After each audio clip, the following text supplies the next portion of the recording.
मोठे मोठे महाराष्ट्रातले कवी या ठिकाणी आलेले आहेत. त्यांचे नाव सर सांगतीलच, पण आपण मंचावर बघत असाल की प्रशांतजी मोरे आहेत, गोविंदजी गायकी आहे, त्यानंतर लक्ष्मी यादवजी आहेत, याचबरोबर महाराष्ट्राचे एक मोठे कवी लोकनाथजी यशवंत हे या ठिकाणी आलेले आहेत. नितीन चंदनशिवाय कवी संमेलन रंगणार आहे, तर या कवी संमेलनाला सुरुवात करावी अशी विनंती.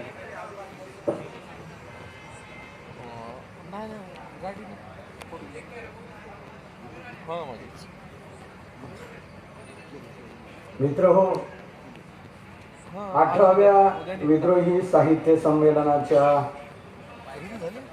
या प्रसंगी रात्रीचे 10:29 झालेली आहे. उशिरा धावणाऱ्या गाड्या वेळ भरून काढतात असा एक संकेत आपल्या सगळ्यांसमोर आहे. मी या अध्यक्ष मंडळातल्या आदरणीय लोकनाथजी यशवंत, डॉक्टर प्रतिभा अहिरे, लक्ष्मी यादव आणि मी स्वतः डॉक्टर मिलिंद बागुल कार्यक्रमाला संमेलनाला एकच अध्यक्ष असतो, परिसंवादाला एकच अध्यक्ष असतो, पण विद्रोही संमेलनामध्ये कवी संमेलनाला 4 अध्यक्ष असतात. अध्यक्ष मंडळ असतं ते यासाठी की कारण या गटातून त्या गटात दुसरीकडे कोणी जाऊ नये. एका विधानसभेच्या अध्यक्षाने राजीनामा दिल्यानंतर काय परिणाम भोगावे लागले या महाराष्ट्रातल्या जनतेला हे आपल्या समोर सगळं ज्ञात आहे. त्याच्याकरता या विद्रोही संमेलनात 4 अध्यक्ष असतात. माणसाची वृत्ती कशी बदलणारी असते, काय असते, काही सांगता येत नाही.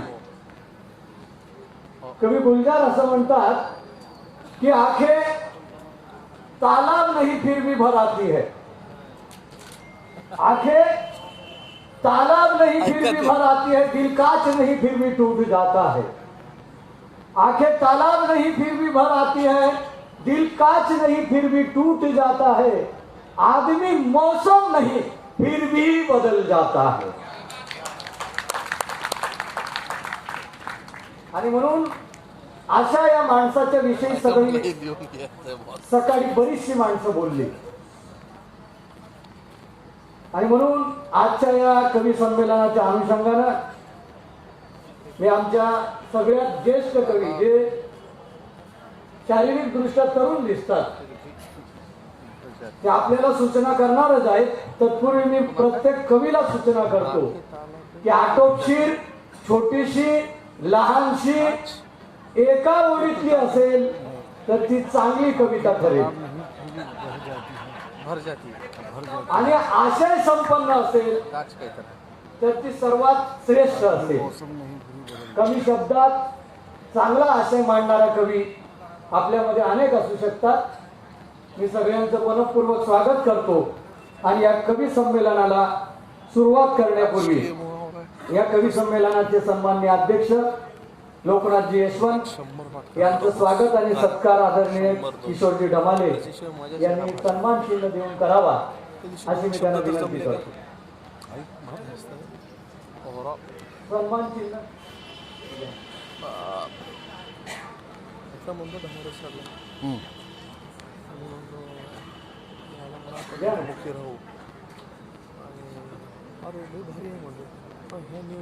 सामाजिक कार्यकर्ते महेंद्रजी बोरसे आदरणीय लोकनाथजी यशवंत साहेबांना मूर्तीजींना सन्मान चिन्ह देऊन स्वागत करतील. डॉक्टर प्रतिभा अहिरे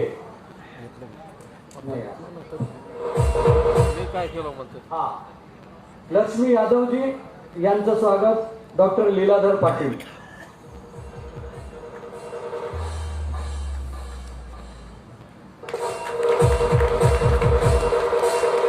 हॅलो, मी आदरणीय लोकनाथजी यशवंत सरांना विनंती करतो की त्यांनी सुरुवातीला 2 शब्द या कवी संमेलनाच्या अनुषंगाने व्यक्त करावे.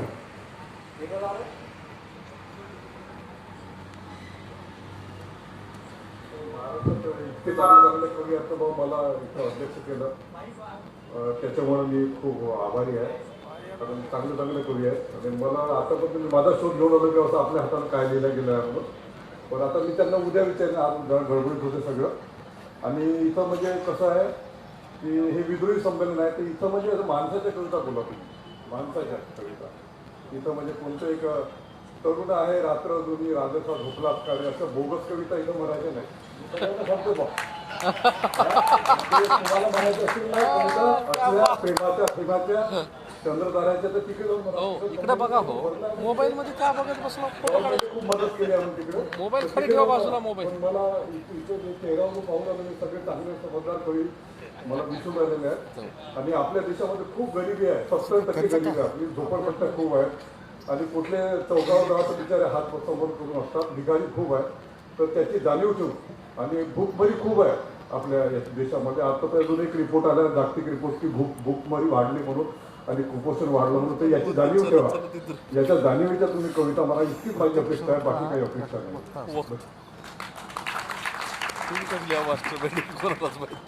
कवी संमेलनाच्या अध्यक्षांनी फरमान काढलेलं आहे, फुला मुलांच्या कविता तिकडे जिथे गर्दी नाही, जिथे पैसे आहेत तिथे लोक नाहीत आणि जिथे पैसे नाहीत तिथे लोक आहेत. आणि म्हणून माणसाच्या कविता या देशामध्ये आमच्या पंतप्रधानांना वारंवार सांगावं लागतं की 80 कोटी लोकांना आम्ही अन्नदान करतो, धान्य वाटप करतो. किती मोठा भाग आहे. 80 कोटी लोक या देशामध्ये गरीब आहेत आणि छाती पाडून सांगतात पिंजरा नसलेला पंतप्रधान. आदेश आहेत आमच्या अध्यक्ष महोदयांचे, कविता कोणत्या म्हणायच्या, कोणत्या सादरीकरण करायची. मी पहिल्यांदा तोला मोलाचा आणि महत्वाचा कवी प्रशांतजी मोरे यांना विनंती करतो की त्यांनी आपली एक चांगली कविता आपल्या समोर ठेवावी.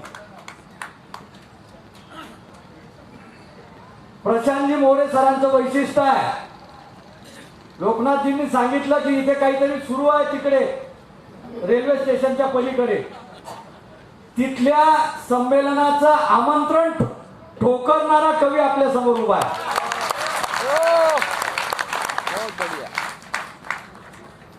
लोकनाथ दादा म्हणाला की कविता माणसांच्या म्हणायच्या आहे. मिलिंद दादाने पहिलंच माझं नाव घेतलं आणि मी संभ्रमात पडलोय, कारण की मला प्रेम कविता म्हणायची आहे.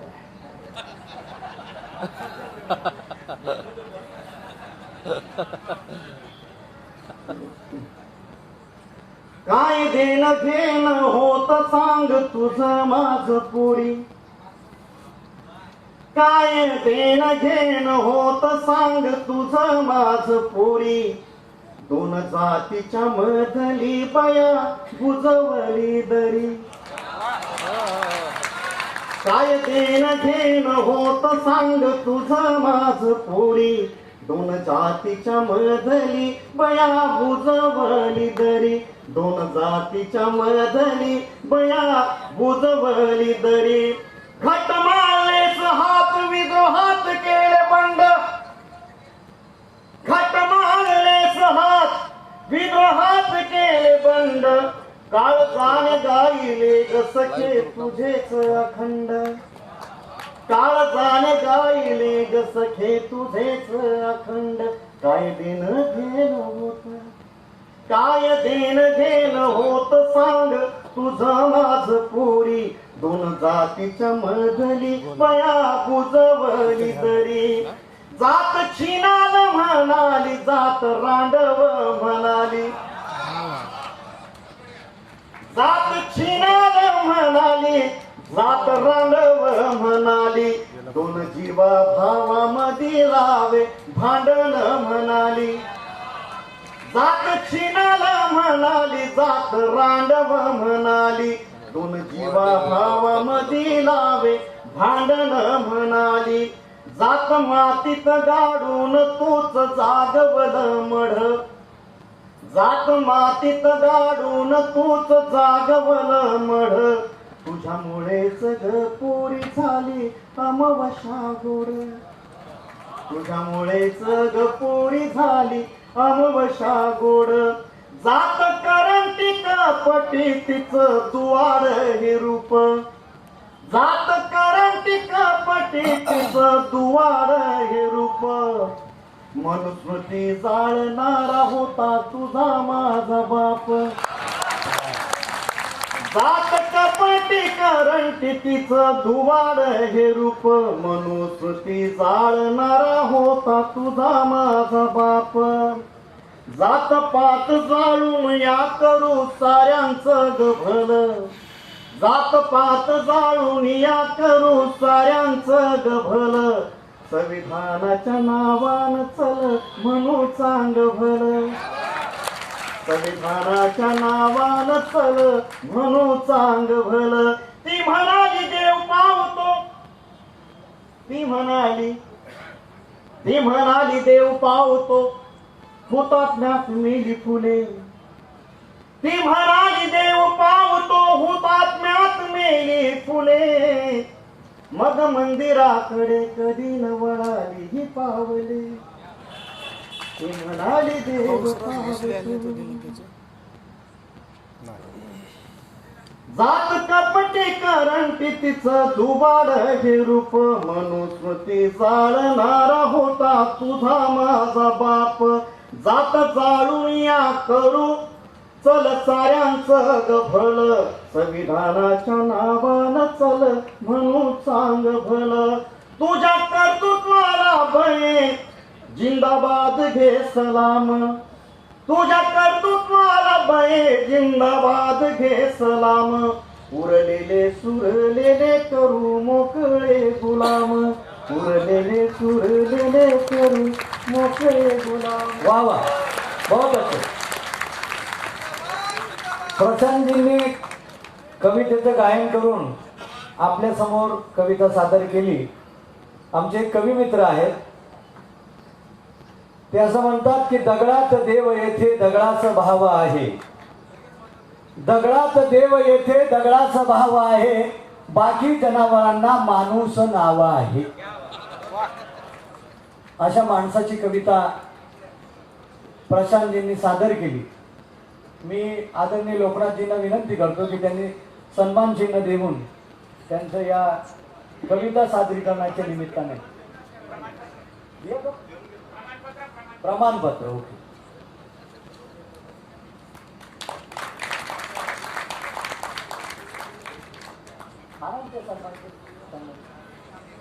दादा एक मिनिट रुको ना. सन्मान चिन्ह मग सोबतच घ्यायचं सगळं.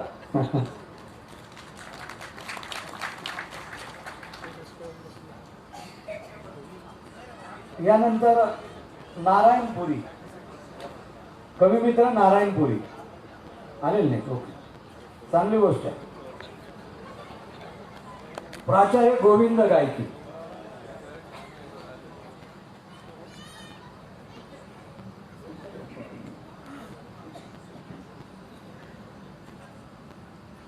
एक मुलीवरची कविता सादर करतोय.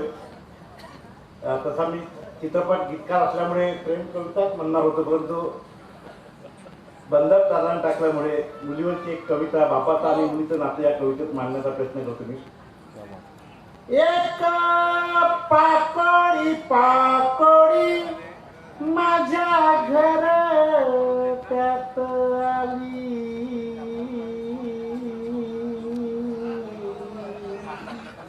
अशी रमली खेळली आता उड उड ते म्हणाली, अशी रमली खेळली आता उड उड ते म्हणाली. तिची वलिसी चोच तिच्या इवलेसे पंख, तिची वलिसी चोच तिच्या इवलेसे पंख. तिच्या पापणीत जाते माझ्या जन्मा जन्माचे हे सुख, माझ्या वीरान जिंगाणीवर तिची मायेची सावली. आता उड उडते म्हणाली, आता उड उडते म्हणाली, एक पाकोडी पाकोडी माझ्या घरट्यात आली, अशी रमली खेळली. आता उड उडते म्हणाली, वाजे पायाची पैजण,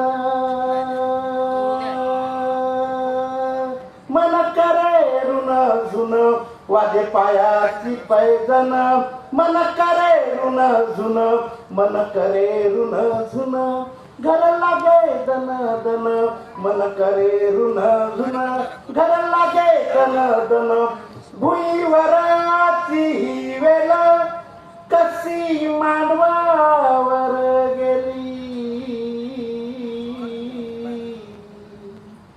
आता उड उडते म्हणाली, आता उड उडते म्हणाली, एक पाकोडी पाकोडी माझ्या घरट्यात आली, अशी रमली खेळली.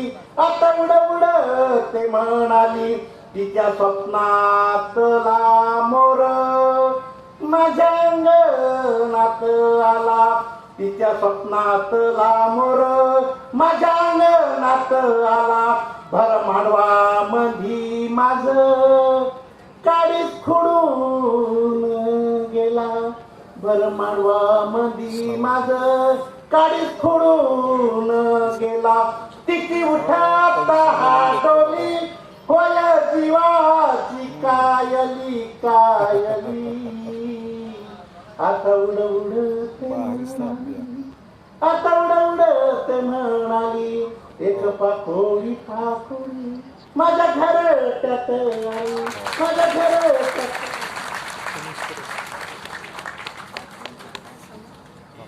कवी तुम्हाला तब्येतीने कविता म्हणताना दिसत आहेत बघा. त्यांना सांगितलं किंवा आटोपशीर कविता सादर करावी. मी पुढच्या कवींना विनंती करतो की त्यांनी एक आटोपशीर कविता आपल्या समोर ठेवावी, कारण 10:45 झालेले लोक आहेत समोर. त्या सहनशीलतेचा परिणाम व्हायला नको. मी लोकनाथजींना विनंती करतो की त्यांनी गायकी सरांना सन्मान चिन्ह द्यावं. पुढचे कवी प्रफुल्ल धामणगावकर आहेत का? त्याच्या पुढचे कवी आहेत भरत यादव. तयार राहायचे, कविता काढून ठेवायची.